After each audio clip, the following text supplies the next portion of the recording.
வணக்கம். சன்ரைஸ் நேரத்திற்கான இலங்கை செய்திகள் வாசிப்பது புஷ்பகலா பிரபாகரன். 5000 உளவு சேவைகள் களத்தில். தற்போது இலங்கையில் 5000 இந்திய உளவு சேவைகள் செயல்பட்டு வருவதாகவும் அவை நாட்டின் விமான நிலையங்களை கைப்பற்ற முனைப்பு காட்டி வருவதாகவும் முன்னணி சோசலிச கட்சியின் பிரச்சார செயலாளர் துமிந்த நாகமுக குற்றம் சுமத்தியுள்ளார். அபாய எச்சரிக்கை. இலங்கையின் 5 மாவட்டங்கள் நல பிரதேச செயலக பிரிவுகளுக்கு தேசிய கட்டிட ஆராய்ச்சி நிறுவனத்தினால் மண் சரிவு அபாய எச்சரிக்கை விடுக்கப்பட்டுள்ளது. அதன்படி நேற்று இரவு 8:30 மணி முதல் இன்று இரவு 8:30 மணி வரையிலான 24 மணித்தியாலங்களுக்கு மண் சரிவு குறித்து முன்னெச்சரிக்கை அறிவிப்பு வெளியிடப்பட்டுள்ளதாக தேசிய கட்டிட ஆராய்ச்சி நிறுவனம் தெரிவித்துள்ளது. உத்தியோகபூர்வ விஜயம். சீனாவுக்கான 4 நாள் உத்தியோகபூர்வ விஜயம் மேற்கொண்டு ஜனாதிபதி அனுரகுமார திசநாயக்கா இன்று நாட்டிலிருந்து பயணமாகியுள்ளார். சீன ஜனாதிபதி ஜின்பிங்கின் அழைப்பின் பேரில் ஜனாதிபதி அனுரகுமார திசநாயக்க நாளை முதல் 17ஆம் திகதி வரை சீனாவுக்கு உத்தியோகபூர்வ விஜயம் மேற்கொண்டுள்ளார். இந்த விஜயத்தின் போது ஜனாதிபதி அனுரகுமார திசநாயக்க சீன ஜனாதிபதி ஜின்பிங் மற்றும் சீன பிரதமர் கியாங் மற்றும் ராஜதந்திரிகளை சந்திக்க உள்ளார். அரசாங்கம் வெளியிட்டுள்ள வர்த்தகமானி அறிவித்தல். தற்போது நடைமுறைப்படுத்தப்பட்டுள்ள எரிபொருள் வரிகளை திருத்தங்களை அரசாங்கம் அதே நிலையில் பேணுவதற்கு தீர்மானித்துள்ளது.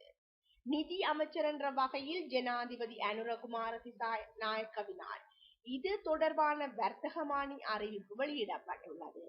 இதன்படி 2024 ஜனவரி 1ஆம் திகதி முதல் 1 லிட்டர் பெட்ரோலுக்கு 72 ரூபாவும் 1 லிட்டர் ஓட்டோ டீசலுக்கு 50 ரூபாவும் சூப்பர் டீசலுக்கு 57 ரூபாவும் வரியாக அறவிடப்படுகின்றது. இந்நிலையில் ஜனாதிபதி வெளியிட்டுள்ள வர்த்தகமானி அறிவிப்பின்படி 2025 ஜனவரி 11ஆம் திகதி முதல் தொடர்புடைய வரிகள் அதே முறையில் பேணுவதற்கு முடிவெடுக்கப்பட்டுள்ளதாக அறிய வந்துள்ளது. கையெழுத்து போராட்டம். தமிழ் அரசியல் கைதிகளை விடுதலைக்காகவும் நீண்ட காலமாக தடுத்து வைக்கப்பட்டுள்ள அரசியல் கைதிகளை விடுதலை செய்யுமாறு அரசிடம் கோரிக்கை வைத்து வடக்கு கிழக்கு தழுவிய ரீதியில் கையெழுத்துக்களை சேகரிக்கும் போராட்டம் தன் தொடர்ச்சியாக இன்று திருகோணமலையில்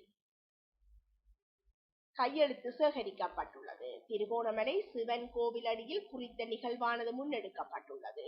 இதேவேளை வடக்கு கிழக்கு ரீதியில் கையெழுத்துக்களை சேகரித்து ஜனாதிபதி அனுரகுமார திசநாயக்கவிடம் சட்டமா அதிபரிடமும் கையளிக்க உள்ளதாகவும் போராளிகள் நலன் குறிச்சங்கத்தினர் தெரிவித்துள்ளனர். சிவாலயத்தில் திருவெம்பாவை பாடல். கிட்டத்தட்ட 90,000 ஆண்டுகளுக்கு பின்னர் பொலனறுவை சிவன் கோயிலில் திருவெம்பாவை பாடல் சங்கு ஒளியுடன் இனிமையாய் ஒலித்துள்ளதாகவும் தைப்பொங்கலை முன்னிட்டு பொலனறுவை சிவன் கோயிலில் இன்று விசேட வழிபாடுகள் நடைபெற்றுள்ளன. அதன் ஒரு கட்டமாகவே திருவெம்பாவை பாடல் பாடப்பட்டுள்ளது. இதன் போது ஏராளமான பக்தர்கள் கலந்து கொண்டு சிறப்பு வழிபாடுகளில் ஈடுபட்டுள்ளனர். சோழர் காலத்திற்கு பின்னர் மீண்டும் இன்று அந்த சூழலில் திருவெம்பாவை பாடல் பாடப்பட்டமை மனதுக்கு ரம்யமாக இருந்ததாகவும் பக்தர்கள் தெரிவித்துள்ளனர். இத்துடன் இன்றைய இணையவள தொகுப்பின் செய்திகள் நிறைவடைகின்றன. நன்றி, வணக்கம்.